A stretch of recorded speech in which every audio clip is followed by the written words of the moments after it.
So the collection of poetry I just released is a compilation of works that I chronicled during my eating disorder recovery. It's something that I think is very relevant in today's society. And it's also chronicling my addiction with food and my perception of negative body image in regards to my friend having a heroin addiction at the same time. And while I was never on drugs, my drug of choice was food and or the lack of eating. And I wanted to have the same body structure and size as my friend who was a junkie. It paints a picture as to what my body looked like. Addiction in so many ways, whether it be drugs, alcohol, gambling, sex, food. It's all a manifestation of the same disease, but it houses itself in something different. There's a section about societal triggers and everything externally that was taking place outside of myself, within the community, with society at large, things I've been struggling with. My education and studying I was a double major in sociology and ethnic studies.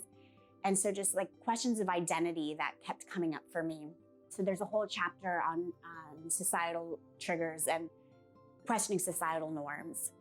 I also have a section on spirituality and my fight with being religious versus cultural, all under the umbrella of Judaism and what that means.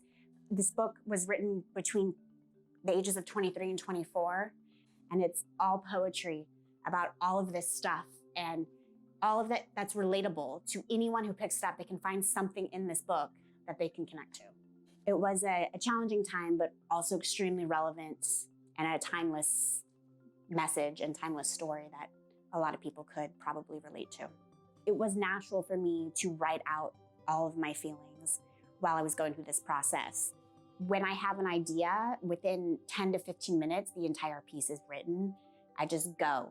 Not one thing or another makes me want to write. And I wake up in the middle of the night sometimes and I'll have something in my head and I'll start writing it.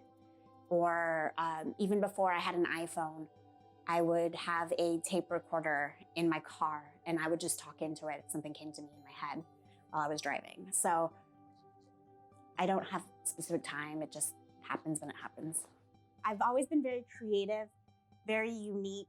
I did a lot of painting and art through my recovery process. And the things that I wasn't able to express through writing, I was able to express on canvas. It's just getting my message out is so important because while I've always had a voice and been able to talk about what I was feeling, I felt shut out a lot, so I would write it all down.